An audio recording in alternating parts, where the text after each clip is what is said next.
Hey everybody, welcome. And I have to say right off the bat, do you have any idea who the Oakland Raiders leading receiver was? I mean, the Oakland Raiders leading receiver. Do you know who the Raiders leading receiver was for the 2019 season?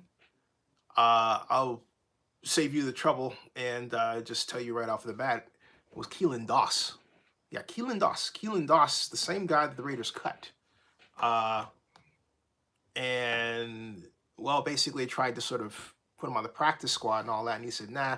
Well, he's now on the Jacksonville Jaguars practice squad. I think his emotions got the better of him. But look, he has one very powerful statistic to point at. Of all Raiders receivers for the 2019 preseason, Keelan Doss gained the most yards. That's right. Keelan Doss gained the most yards. You have doubts? Listen to this, okay? Oakland Raiders preseason statistics. Receiving. Player. I mean, let me just, instead of showing you, let me show you this way. I was going to say, instead of telling you, let me show you, because that's what this is graded for, right? Look, okay? What does that say? It says receiving, okay? Receiving.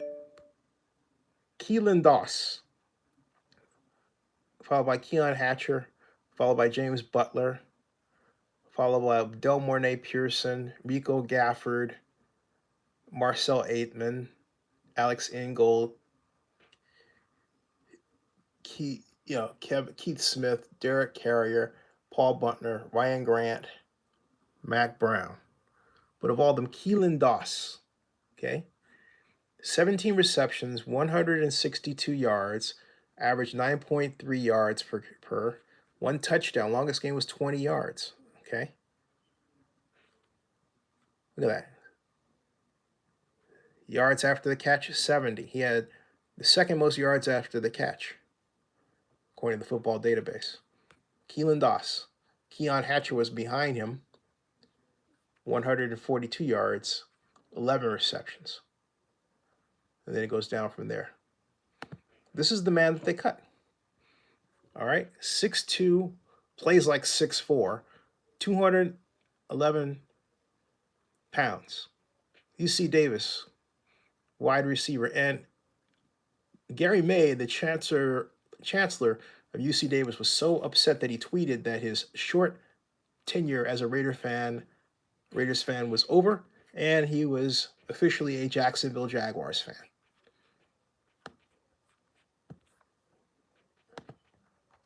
So what say you about that? Why?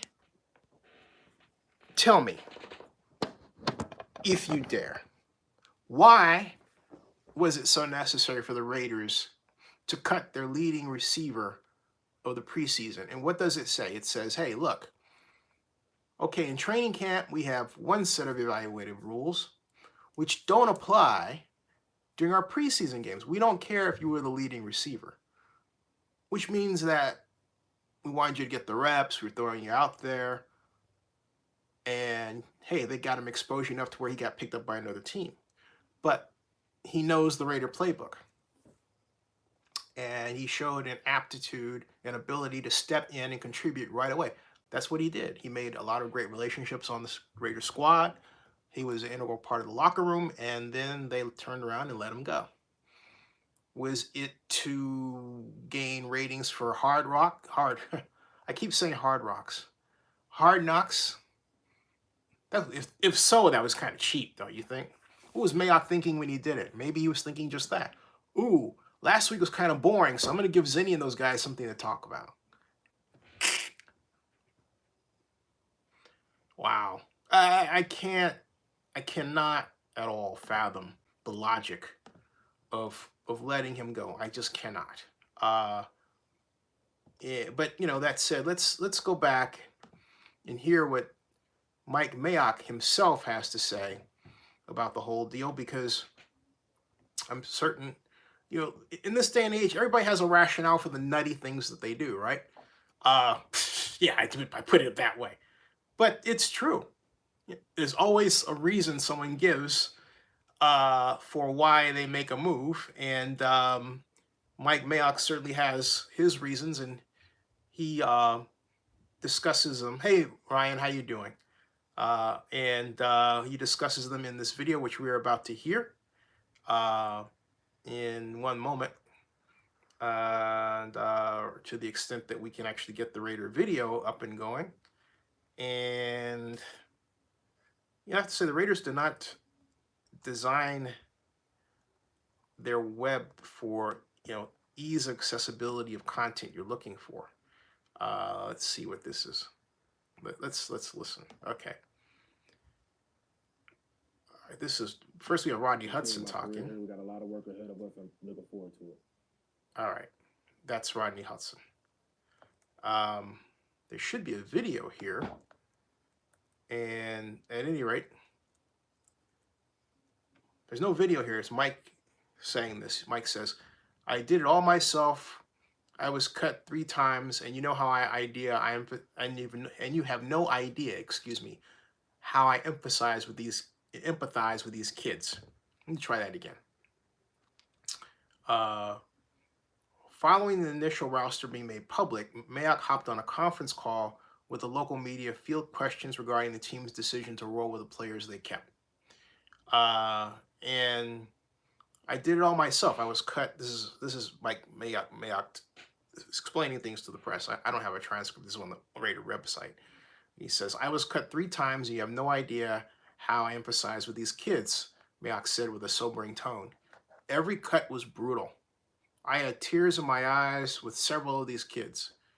Every one of them handled it with class and distinction. My style is pretty much very direct. I told every one of them where I thought they were as a football player and what I think they needed to improve upon.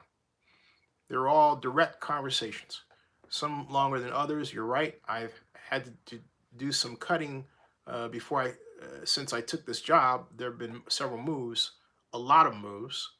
The last 2 days for me has been emotionally draining." I'm only reading this. I know it grammatically isn't structured, but this is what was written, okay?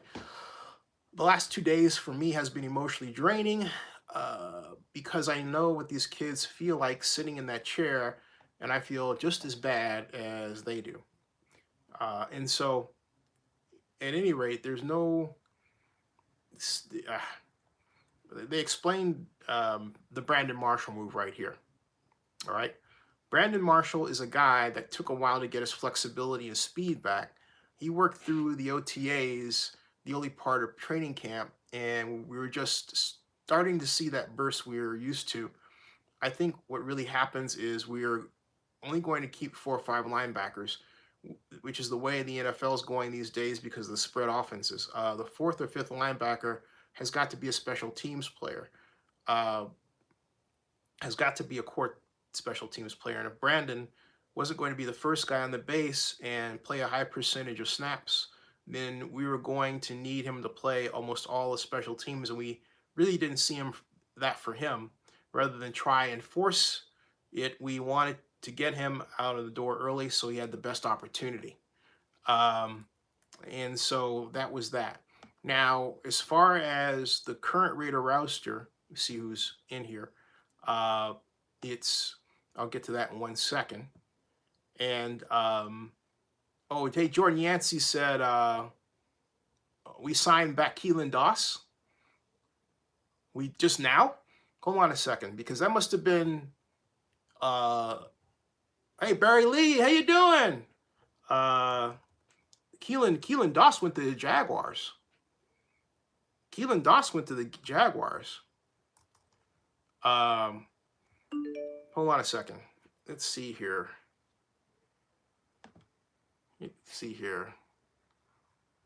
Keelan Doss. No, Keelan Doss went to the Jaguars. Sorry to let you know that Keelan Doss is officially on the Jacksonville Jaguars practice squad, not the Oakland Raiders. I'm sorry. That would have been something, because I prepped before this to make sure that I was up to date. And that was something that I double checked to make sure I was on point about, okay? Hey, by the way, who's going to the game next Monday night at the Coliseum. I will be here, but I have to come back. I have to come back because I got a pile of mail. So that's something I straight up have to do. So what I'm aiming for is, well, I've got to come back the week of the 15th, and my friend is getting married on the same day that the Raiders play the Chiefs. So I'm going to have to square that circle some kind of way. Or go back early. I don't know how this is all going to, well, I knew the number one priority is being here. And that's number one. So, so Jordan Yancey's like, wow, yeah, I'm sorry, Jordan, but Keelan Doss, the Raiders' leading receiver, okay, leading receiver, Keelan Doss has been let go. To answer your question, Ryan, regarding the new Oakland soccer team, the Roots, the Oakland soccer team plays at Laney College, in the Laney College football field. And they had their inaugural game Saturday, which they tied 3-3. And Oakland Mary Lee Schaff was a major cheerleader. And I'm going to guess that you didn't see the rousing video that we managed to capture and post. So I'm going to show that to you right now, so you can be entertained in the joy and dancingness. Yes, I did say it just like that. The joy and the dancingness. Here it is. Hold on a second. Where is this? This is you're gonna get a kick out of it. I know you're gonna kick out it. I know. I know you're gonna get a kick out of it. Watch this. Here it is. Okay. Hold on a second. Let me mute that for now, and then freeze it. Okay. And then appropriately bring you in here. Watch this. Come on, folks. There it is. And then appropriately enlarge it. Libby is over here. That's the mayor of Oakland. Okay. And I'm going to enlarge this like so.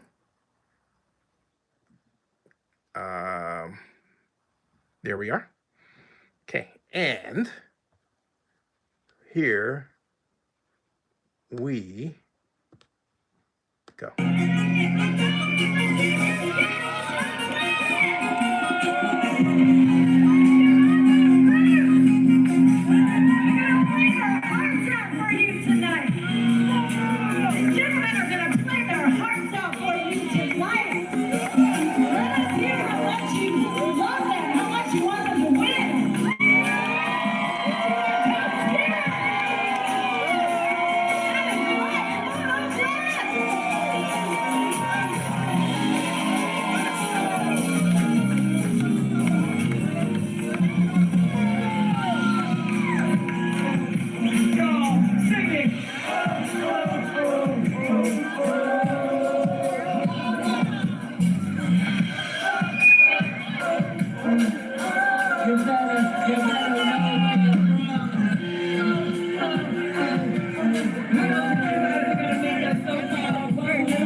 So, yes, Libby is married.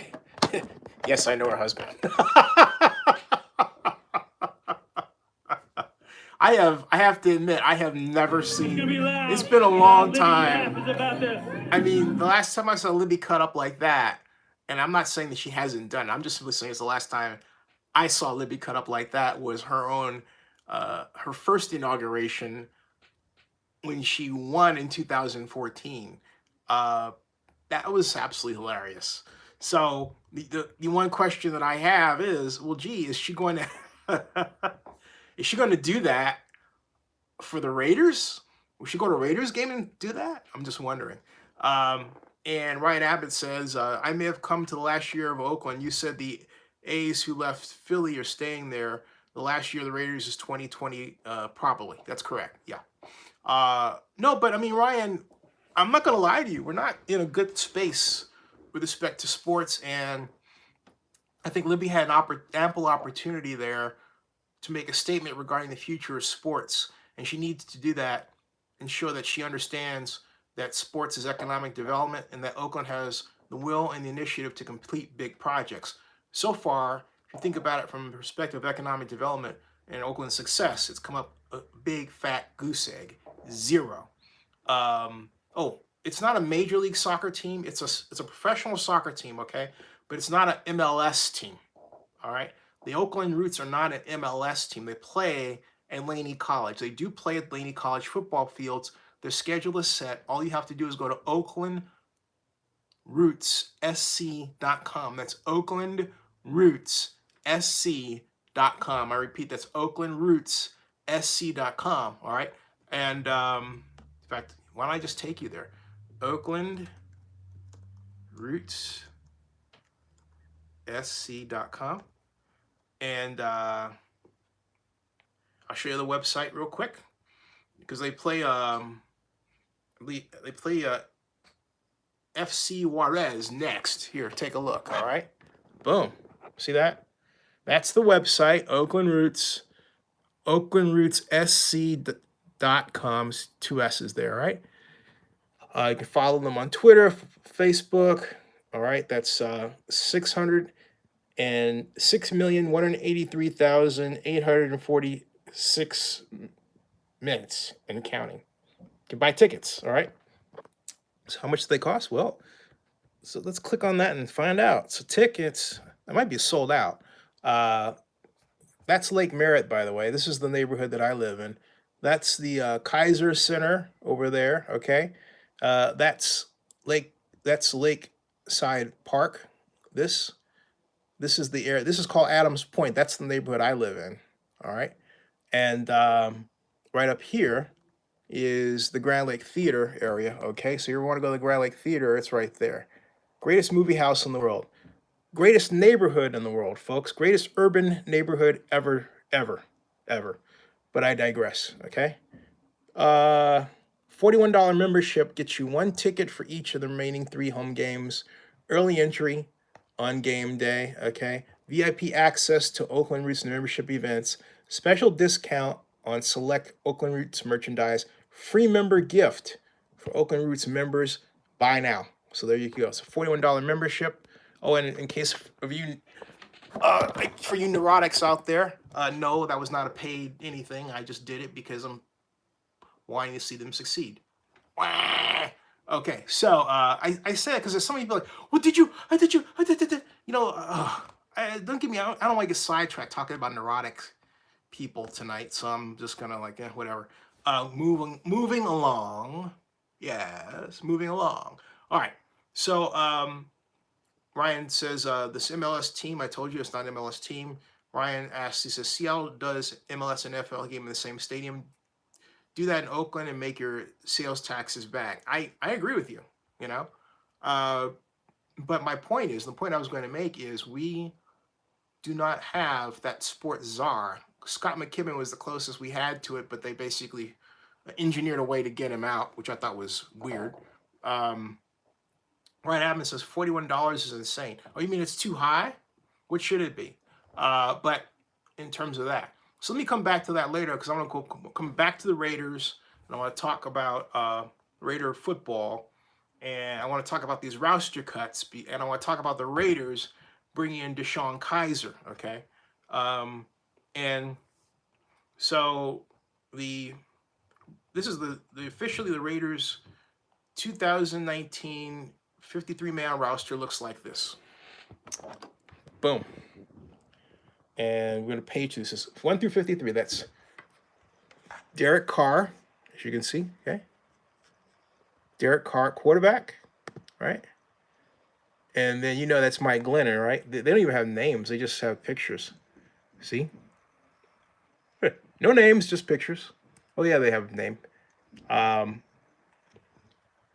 That's Mike. We know it's Mike Glennon, but I was just making an observation. Nathan Peterman, he's third string. Deshaun Kaiser is the Notre Dame quarterback and the fourth stringer. Josh Jacobs is the starter. He is the bell cow.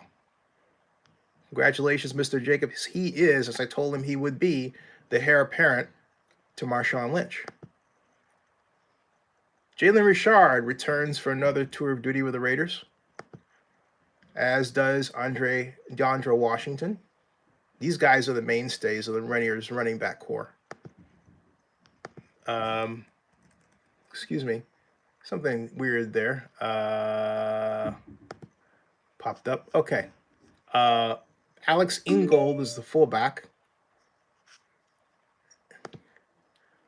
Antonio Brown leads a brand new wide receiving core. Terrell Williams is the split into Browns flanker.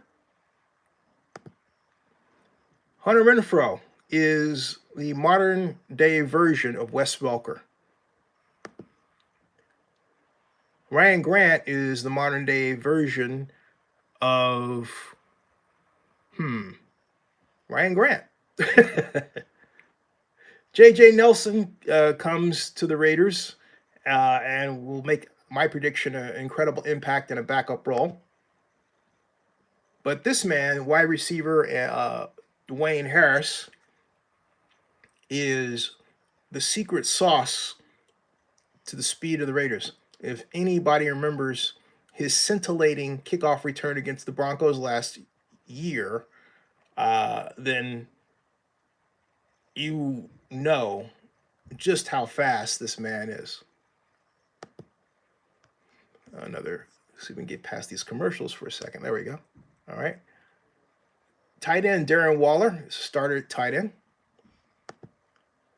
And Foster Moreau, wearing Dave Casper's legendary number 87, is a second tight end.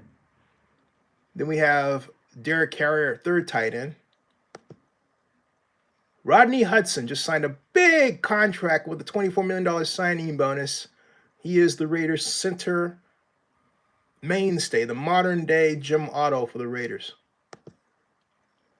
That's Trent Brown, number 77, paid like the best tackle in all of the NFL, and will get a chance to prove it again this year.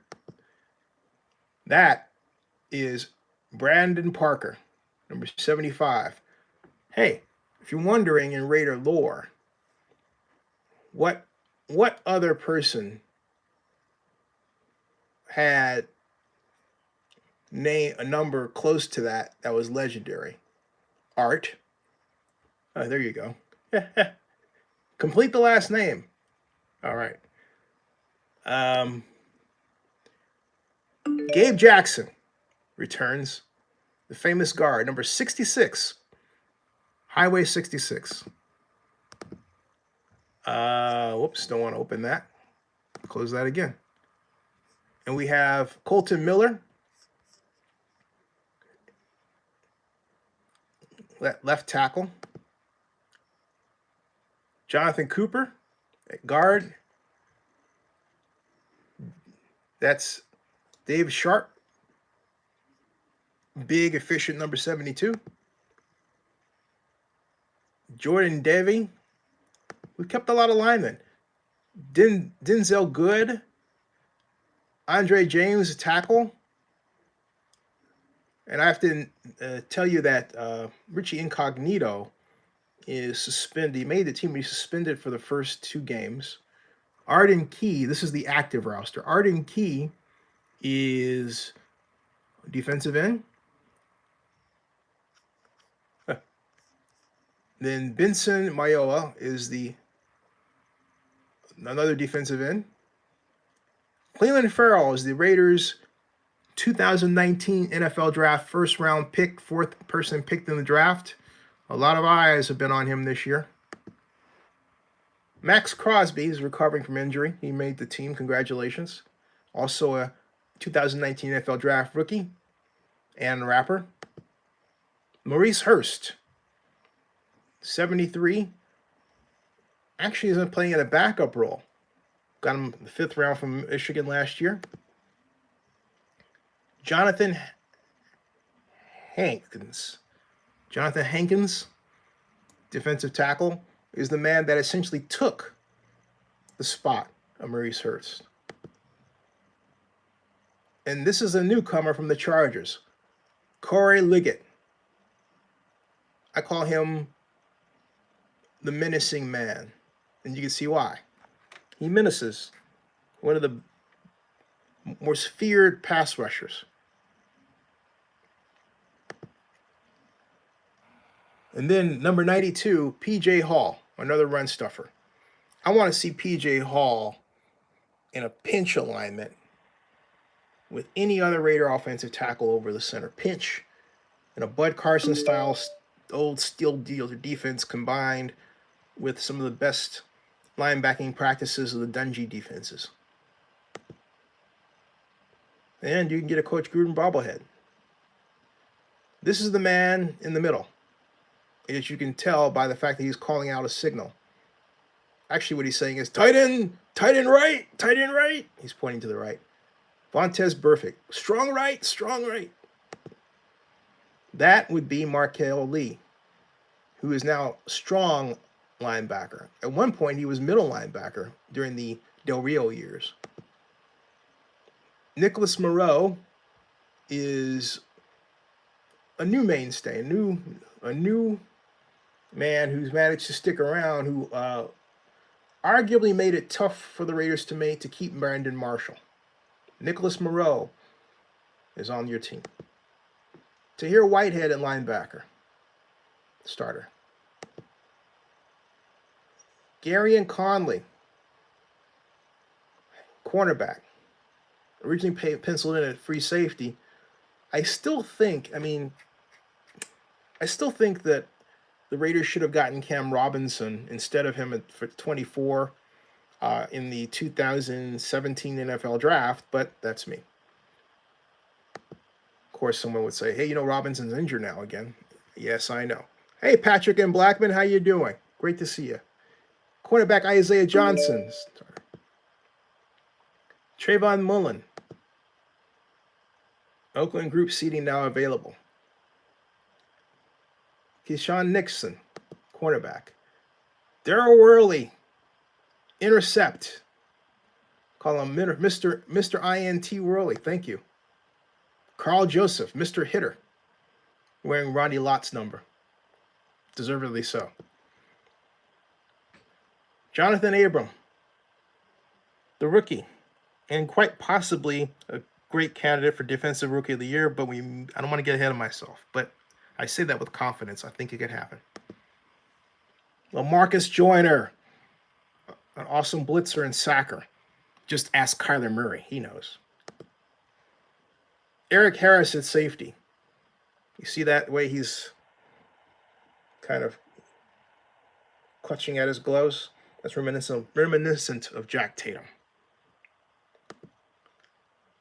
And then there's Dalen Levitt at safety, ranging, and Curtis Riley at safety,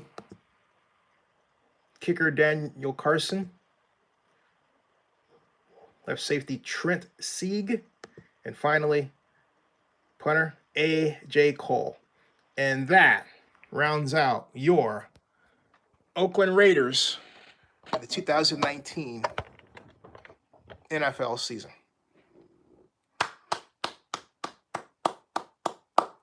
A young group, a lot of unknowns. Okay? A lot of unknowns.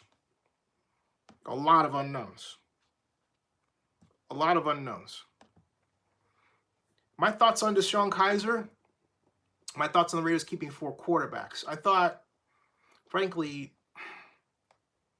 4 quarterbacks, come back here.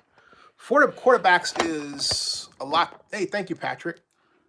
I got to get the shares out. Thank you. Four quarterbacks is a lot to keep. Patrick had put in an investment, folks. When you invest, I send you back shares. I'm actually working on new articles of incorporation. I have a brand new pitch deck. You actually get a wee percentage in the company I form. That's where that is. Now, but I digress. I was going to say something more along those lines, but I'll just keep that other part over there for the moment, okay? Now, DeShone Kizer. DeShone Kizer is a great, rangy, mobile quarterback he's raw and polished. I think if you take a look at DeShone Kizer, Nathan Peterman, and Mike Glennon, they all have one thing in common. They're good passers, okay, who need work. And what Gruden offers is structure for them. Now, as to saying why to keep 4 instead of 3, I don't, if I had to get in John's head and figure out what he was thinking about that, he may very well be concerned. And I'm just going to say what comes to my mind first, because usually your gut is right. I think John is concerned about injury. And I think John remembers last year when he made the mistake of going with one quarterback behind him. Okay. He was just, and everyone warned him. It's like, look, first of all, he didn't keep EJ Manuel. EJ Manuel sadly is out of football now. He's got a great job with the ACC, right? But I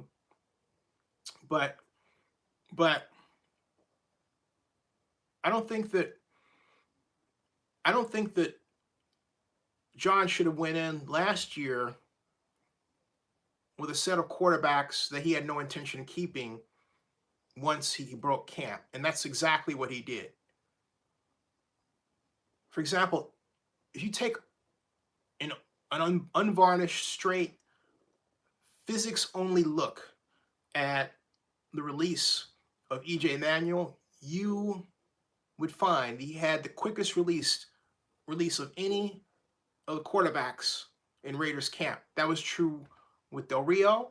It was true with Gruden. And to not find a place in a system last year with the kind of system that John is using this year, in other words, using one-step passes, was a colossal error in judgment on Coach Gruden's part. I mean, gigantic. He had in EJ Manuel the perfect backup. He could have installed that one-step system that was employed to where he threw that pass to Ryan Grant. Hopefully he has at least 40 or 50 plays of that type in his system. He doesn't, it's going to be a long year. But point I'm making is that the stage for the foundation for how EJ Manuel could have been effective as a backup was established this year when it should have been established last year, and they should have kept him, but they didn't. So now John has flipped the entire thing around. Instead of keeping one quarterback behind Carr and dealing with the fact that he brought in A.J. McCarron, you and I saw that. A.J. McCarron was not ready to play ball with the Raiders. And yet, John brings him in cold and has him replace E.J. Manuel, who knew the playbook better than McCarron because E.J. Manuel went to training camp. Now, does that make any sense to you? Of course not. But that's precisely what John did last year. I know memories are generally short, but mine isn't. I remember that. Okay? I remember the kind of offense that Todd Downing had Manuel in the year before that. Okay? Which was really just a collection. Todd Downing's offense was a collection of plays in search of logic. They were just of their own design without a theme. In other words, hey, what kind of blocking scheme are you using on this play? And do you have a family of plays around this fake sweep quarterback bootleg. In other words, when you have a play like that, you've got to have a sweep that goes with it, right? Well, the Raiders didn't. You see what I'm getting at? When you have a play like that, you have to have one where the quarterback keeps the ball. The Raiders didn't. There was the option, but nothing that was direct to force them to keep it, right? When you have a play like that, you have to have something where you've got the ability to run it out of different formations, right? No, it was just that one formation. It wasn't like, okay, the Raiders have a shotgun version of brown formation, blue formation, red and green formations. What I'm talking about is the multiple offense that Paul Brown and Tom Landry popularized for use in the NFL, wherein you take one play design, but you're able to run that play out of different formations, okay? Todd Downing did not get that memo. All right?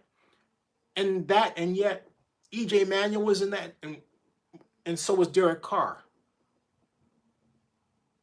Bill Musgrave had enough exotic formations where you couldn't pin that on him in a general sense. What he was doing, Musgrave, was taking elements of the read option and the Chip Kelly read option offense, by his own admission, and fusing them into Raider offense. He even, Musgrave did, borrowed elements of the offense that was used at Cal by Sonny Dykes and his offensive coordinator, Tony Franklin. If you want to understand a unique brand of football, go to Google and type Tony Franklin offense right now, all right?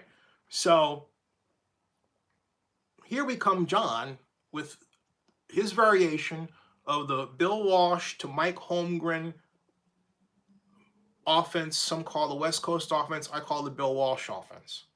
All right.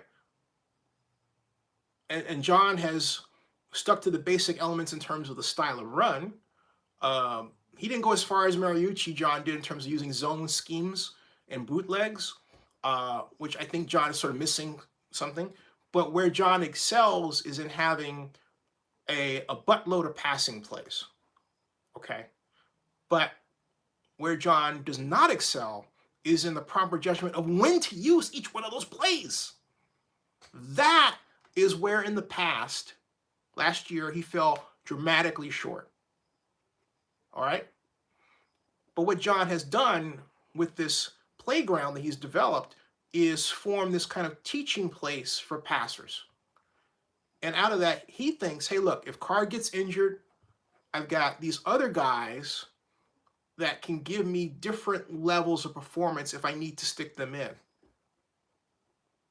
Now, John is doing something this year that he didn't do last year. What is that? He kept all three of his quarterbacks that he had in training camp through the regular season. Again, last year he didn't do that. He had just Carr. He got rid of E.J. Manuel. He got rid of everybody else.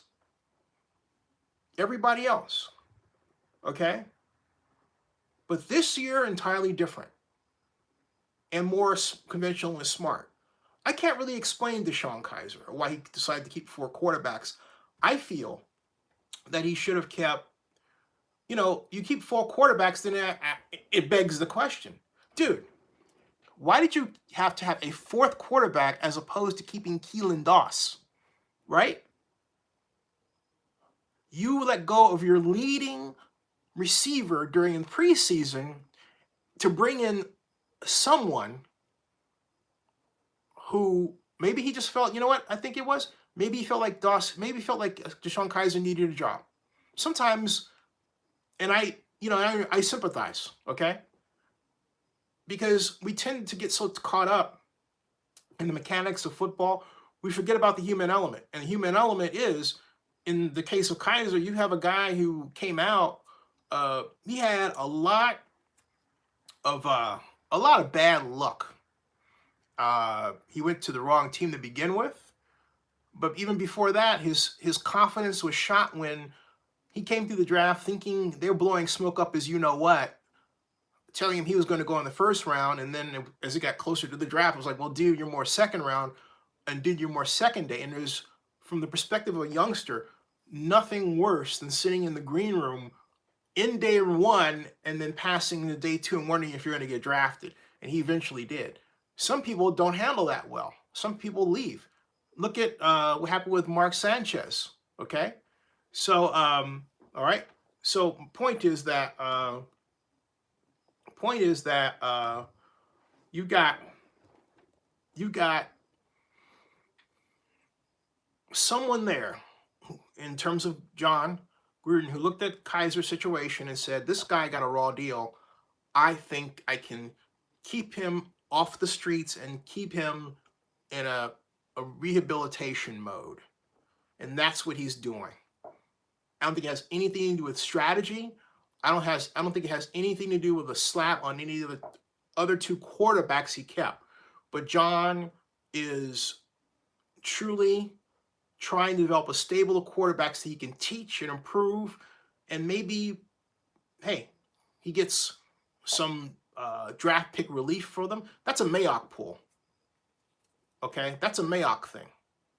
Mayock did that with John, so it's not like John all of a sudden got religion. I have to remind myself, well, that's a bad way of putting it. I have to remember that, hey, this was Mayock's call. So the reason why we have this roster that looks so dramatically different, it's Mike Mayock. But still, it makes no sense to not keep Keelan Doss and bring in Deshaun Kaiser for anything other than, hey, this is a guy that's got a lot of raw talent out there who's just sitting out there and be on the street where not for our involvement. We need to bring him in. And I really believe that's what they're doing. That's what it sounds like. Let me get to your comments. John Akala, how you doing? John says, I do think the Raiders cutting Doss was a mistake.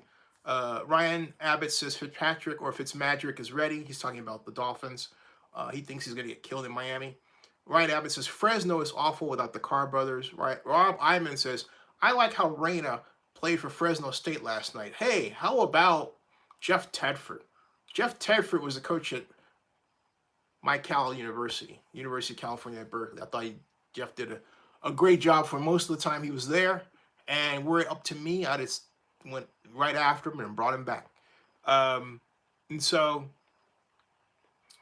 Rob Iman says, I think Reyna will thrive in Tedford's system. Ryan Abbott says, I watched it. He's short and doesn't throw good passes.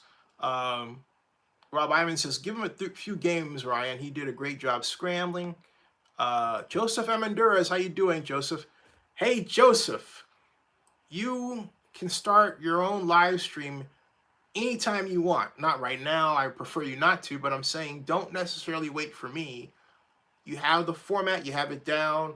If you want me to walk you through it again or just send you off on your inaugural voyage, so be it. But I'm saying this to you publicly. Joseph Amenduras is one of our vloggers now, folks. You do not need to wait for me to do your own live stream about NFL football and the Raiders, okay? Wright Abbott says, I like watching the Fresno thing. Amenduras says, I hate to say it, but it seems Gruden follows this pattern of self-sabotage. You're absolutely right. Why have 4 QBs but no Doss? Yeah, that makes no sense whatsoever. Although you've got to say that there's a big dose of Mike Mayock in all this, straight up. It really is, okay? So we're headed into September, and that means that we're going to have a Las Vegas Stadium Authority meeting soon. So keep an eye for that. And what else here? For those of you in the hurricane zone down here, anybody in Florida, get out. I'm in north central Georgia. And Rob Iman says, we'll see how USC does in the air raid. They're okay. They were, they won. But to me, USC feels like they're ripe for an upset this year. USC feels like this team is going to get beaten by Cal again. It just feels like that. So if you were watching this and you're an SC fan, Rob Iman says, so Atlanta game, the new MLB stadium, have you been to either? No, I haven't yet. And so I went to the PGA Tour last year. I don't get out here. You know, I am here. I like being here for my mom. Okay, I've said that again and again and again. This is a big place we're on. 5 acres, and I don't want her by herself often, and if at all. And so, like I've said before, and I'll say it again, I'm sending rent that way, and I'm here. So that's the way that goes. Um, and I'm helping her. So you have an elderly parent, you move your life aside to help your parent or parents. Okay, that's just what you're supposed to do. So I don't know how old the rest of you are out there. I just don't. Rob Iman says USC is going to face murderers row in the coming weeks with the likes of Stanford, Utah, Washington, and Notre Dame. Hey, how about Georgia State upsetting Tennessee? Do you see the highlights from that? Man. And then we, our sturdy Golden Bear, walk into Pullman next week. I would love to just go up to that game. That would be something. Rob Iman says, I was disappointed the hit on Costello wasn't called targeting. Ditto. The question is, why wasn't it? That's the question. Why wasn't the hit on Costello called targeting? That is the question. All right. And the other question I have is, why is it that Vanderbilt consistently loses to Georgia? Georgia, to me, is a team with good talent, okay? Unquestionably. Great talent. But I believe the right coaching approach can embarrass Kirby Smart's squad. And why Vanderbilt doesn't do something out of the box to beat them is beyond me. I mean, 30-6, come on. 5 touchdowns, 5 times 5 is 25. Add 6, you get 31. You win. Cowboy Wrestler says Jalen Hurts was impressive tonight. I'm sorry I missed that game. I saw it on Twitter. Jay Boogie says these students at Georgia State that don't even know they have a football team. Yeah, downtown Atlanta, man. I mean, for that moment in time on Saturday and the weekend, downtown Atlanta was arguably the center of college football. If you think about what was happening, not just with Georgia State, but with the Mercedes-Benz, stadium hosting Oklahoma and the return of Hurts and everything else. And then, of course, there's Dragon Con nearby, but I didn't go to that. Okay. Rob Allen says Tennessee should have hired Greg Schiano. They're getting what they deserve. Cowboy Wrestler writes, Lincoln Riley, the coach of Oklahoma, does wonders for quarterbacks, especially mobile ones. Doesn't he, though? I mean, look, that's plug and play. Out goes Murray. In comes Hurts. Do you know why Jalen Hurts left Georgia?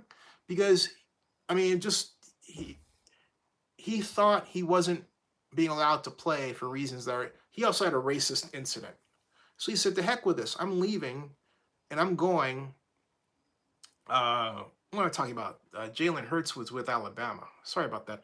I was thinking about Justin Fields, my mistake, and why Justin Fields left Georgia for Ohio State. But Jalen Hurts left Alabama for Oklahoma. That's an entirely different story.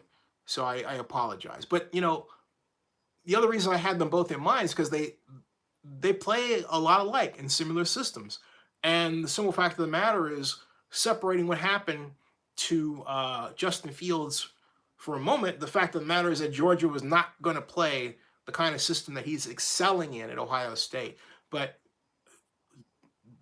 the quarterbacks of the future are Kyler Murray, Jalen Hurts, and Justin Fields. Those are the QBs of the future. And, of course, Lamar Jackson, right?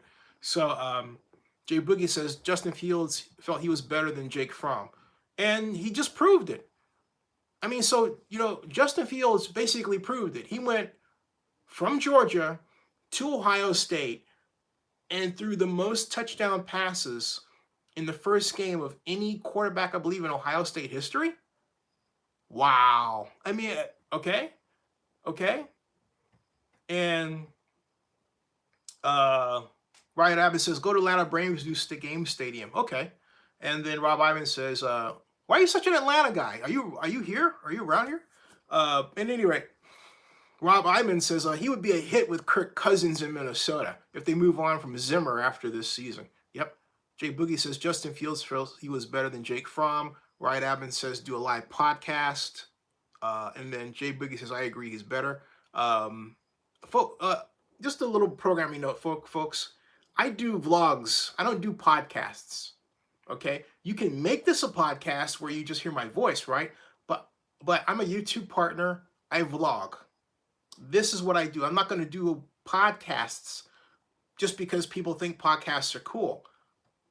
Vlogging is better. It's both a visual. I can show you things, right? I can show you things here. And you can hear my voice. You can hear me talking.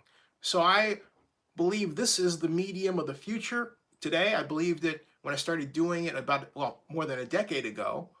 I believed it when I first found out about it in, 1998? Yeah, 1998. 1998 was when I was first introduced to video vlogging, right?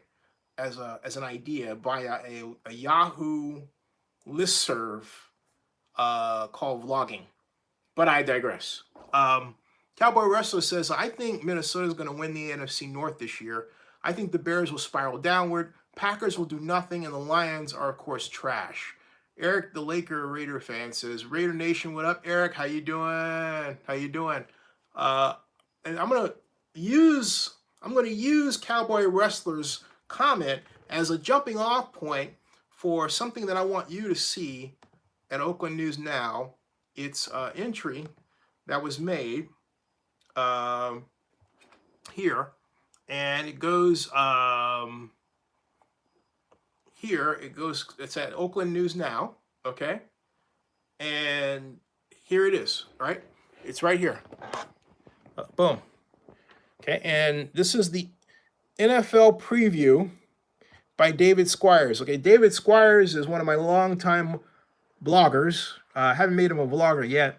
He's been with me since 2010. He went on a long hiatus because his wife had a baby. He lives in the UK, and now he's back. So that's the preview. I'm going to read off to you rather than asking you to read all this, but I'm going to read off to you his predictions because I'd like to get your quick thoughts, and then we're going to follow up with him later because it's getting late here. All right. He says NFC East. These are his predictions. Oops. Sorry about that, folks. I don't know. It keeps happening that way. Hope everybody's okay. There. At any rate, a bit of a tumble. Now, I need to get a holder for that so it stays there. At any rate, I mean, if you saw the setup, you would say, why does it keep doing that? In fact, let me show you where this is. This is here. It actually sits naturally. Seeing this? See that? Okay. It sits in there. So it really should fall off, but it does. So I sort of anchor it in here like that, right? But, all right. So at any rate, here are the predictions from David Squires. This is what he wrote the other night, well, actually last week for installation. Philadelphia Eagles, NFC East. Eagles 11-5, Cowboys 10-6, Redskins 5-11, New York Giants 3-13. Then NFC North, Chicago Bears 12-4, Minnesota Vikings 9-7, Green Bay Packers 8-8, Detroit Lions 10-6. Then NFC South, Atlanta Falcons 11-5, New Orleans Saints 10-6, Carolina Panthers 8-8, Tampa Bay Buccaneers 7-9. I disagree about the Bucs. NFC West, LA Rams 11-5, Seattle Seahawks 8-8, San Francisco 49ers 9-7, Arizona Cardinals 5-11. I disagree about the Cardinals. AFC East, New England Patriots 12-4, New York Jets 6-10, Buffalo Bills 6-10, Miami Dolphins 3-13. I disagree about the Dolphins. AFC North, Pittsburgh Steelers 11-5, Cleveland Browns 10-6, Baltimore Ravens 7-9, Cincinnati Bengals 5-11. And then AFC South, Houston Texans 8-8, Indianapolis Colts 6-10, Jacksonville Jaguars 6-10, Tennessee Titans 5-11. AFC West. Kansas City Chiefs 13-3, LA Chargers 12-4, Denver Broncos 4-12, Oakland Raiders 4-12. NFC division winners, he has them as Philadelphia, Chicago, Atlanta, LA Rams, with wild card in the NFC, New Orleans and Dallas. So he has Dallas going to the playoffs. AFC division winners, New England, Pittsburgh, Houston, Kansas City, with the wild card being the Cleveland Browns and the LA Chargers. I don't know what this Browns hype is about. There's way too much. People put more faith in the Browns than they do in God. That's a big mistake. Believe in God, not the Browns. You know what I'm saying? I mean, you know what I mean? It's like, come on, folks. Cowboy Russ says, I don't trust Wentz staying healthy for the Eagles. I agree. I think Carson Wentz, as fine a passer as he is a China doll. Rob Iman says, Zimmer will live or die by Kirk Cousins this season. And Jay Boogie says, I should cover Alabama and Clemson games on driving distance. I don't have the time. Look, again, I don't have the time. I'm here for my mom, okay? So I don't know what people don't get about where I'm at in life. But I don't have the time to do that. Like that video that you saw with Libby, that was Richard Hike. I have a network of vloggers. So if you're in Alabama and want to vlog, like I was trying to get my friend AP Stedham to do and vlog, and for pay, okay? Not a lot of money, but I'm not gonna release it, but it's not bad considering what other people pay. I'll just say that, okay? But my point is, I have vloggers. So if you're in Alabama, contact me. If you're in North Carolina or South Carolina, contact me, okay? But I can't do that. You understand? I can't do that. I'm growing a media business network primarily for that reason. I have enough contacts out there to do that in terms of where to get people placed and everything else under the Zinni 62 Media banner and under the way of vlogging that I do that now Richard Hike does better than anybody else still to this day. Donald Richardson's signed up, okay? Yeah, family comes first. Thank you, Cowboy Wrestler. Family comes first. So again, any ideas that you guys have, my question to you is this. Why don't you join us to do it? Instead of saying that I need to drive all over the place and I can't. Okay? I don't know how much more plain I can make that at all. There you go. So, Rob Iman says, could you imagine if the Browns get railroaded in week 1? Yes! I would be so happy. No, I mean, it's just because, and I say that hesitantly for one reason. I do like the style of play that I saw that the Browns broke out in when they ran that no-huddle offense, I think against preseason against the Giants, I think it was. I said preseason, and scored the touchdown. That was scintillating, right? But it wasn't the Giants. That was scintillating. And that was something else. I'll tell you the team I'm concerned about are the Falcons. I am not convinced the Falcons have the right combination of scheme and strength to carry out what they want to do effectively. Too often this preseason, and I think this is where preseason matters, I saw them get blown off the ball. That's technique. Technique is, defensively, keeping your pads low, keeping your leverage, right? I don't know if they use a blocking sled or not. So Marvin McGee says, what makes you think the Vikings are going to win the NFC North? I don't. That's David Squires. Okay, I don't think the Vikings are going to win the North. I think it's going to be the Bears. And Cowboy Rush says, Linson, Rob Iman says, my sleeper, Cowboy Rush says, I think the AFC West will be a toss-up between the Chargers and the Chiefs. I personally leaning toward the Chiefs and the Chargers being the wild card. I think the Raiders will get the wild card. And if the Raiders don't do better than the Raiders should do 9-7. with what I saw. Okay, but the Raiders' main weakness last year was the inability to properly adjust their game plans during the game, and that is something that, because of the way they do preseason, they can't work on it. You game plan for even preseason. If the game plan doesn't work out a certain way, you alter it as practice, right? But if they don't have practice doing that, it's going to be another long season. The best teams, like the New England Patriots with Bill Belichick, and his signature example being Super Bowl 52, right? The best 51, excuse me, the best teams are the ones that understand how to fix their game plan problems during the game. And the Patriots do that better than anybody else. In their day, the Bill Walsh ran 49ers did it better than anybody else. If something didn't work, Coach Walsh wasn't afraid. At times he was, but generally wasn't afraid to change. I say at times because I remember there was one particular game against the Falcons that the Niners lost where Bill stubbornly was calling this particular new playset series out of a Brown formation slot. And it involved a delayed handoff, a delayed fake handoff, a delayed play action. And it was a short pass, but it was getting bad. It wasn't working. And it was annoying the crap out of Bill. And he kept calling it again and again and again, thinking this is supposed to work. But they weren't running it right because they hadn't anticipated. They didn't use the right blocking to cut off the defensive ends. It was short pass, okay?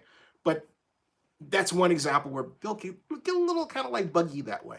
At any rate, you would say what year was that? I think it was like 85 when he did that. 84, I think it was the 85 season. At any rate, so Calvert says, listen, I don't like the way Baker treated Hugh Jackson last year. I don't either. I thought it was petty. Move on. You wouldn't see Tom Brady doing that. No, Baker, and see, that's what's going to be Baker's downfall. His mouth and his immaturity are going to get him and his team in trouble. He's got some of what, for a time, was in Jameis Winston. Remember the whole eating the W thing? It's that same kind of attitude. And it's going to haunt him. Okay? It's going to haunt him if his play is not up to the measure of the hype this year. It's going to haunt him and the team, and it's going to create this negative feedback loop where he's going to try harder, it gets worse, he's going to be more brash, it gets worse. And by, I would say, the last quarter of the year, in this scenario, I'm not saying it's going to happen definitely, I'm saying there's a scenario that could happen where the team turns against him. And it's like, you can't really do the job. Not that he gets pulled or anything, but that they just sort of like playing out the string. I could see that happening. Now, where it would not happen is, hey, scheme works. He's efficient in his throwing. The defense is more than effective, and they march on. We'll see what happens. It's going to be fun to watch in either case. But I'm not high on the Browns at all. I'm not high on any team that's picked by the media for doing nothing more than having a brash white quarterback. Let's face it, that's what it is. It's personality driven. We like him because he's like this brash frat white guy, and oh yeah, he can da da da da da. And that's how they're coming off, okay? And I'm not implying that Baker Mayfield is some sort of bro that you want to dislike. No, he's got a lot of qualities you want to like. All right? There are a lot of qualities that I want to like. Okay? But I dislike the media anointing them before they've done anything. That is kind of like, stop, okay? So stop. We were just talking about why the Raiders signed Kaiser for QBs. And again, I think that Kaiser was a statement to make, but hey, this is a great quarterback. We don't want him on the street. We think he can offer something to us in a developmental role, and we want to give him a job. And so I really think that's what that's about. And so now they can tell me I'm wrong. I want to hear it. Cowboy Wrestler says Baker Mayfield needs to get rid of that Texas high school mentality now. This is the NFL. Hey, except that Kyler Murray has that same Texas high school thing, but he doesn't have that. You have to explain that one to me, man. You got some explaining to do. It is 2:09, folks. I'm going to go in about 3 minutes. Cowboy Wrestler says Patriots, Chiefs, Steelers, Texans, Chargers, and Jaguars are my playoff picks. Ryan Abbott says Cowboy Wrestler says Ryan Abbott, Dallas. And then he follows up, originally from Antioch, California. Okay. Ryan Abbott says you're from San Diego. San Diego Comic-Con, baby. Comic-Con. Yeah. I love San Diego Comic-Con. Best time of year for me, other than the NFL. All right, folks. It is expensive. See you all tomorrow night. I'll be on earlier. I promise. I promise. I promise. And I'm going to do live stream shows during the day too, as well. All right. Live long and prosper. All right. Don't have one yet. Live long and prosper, everybody. And like I said, Joseph M. Honduras, do a live stream, man. Get off the pail. We'll see ya. All right.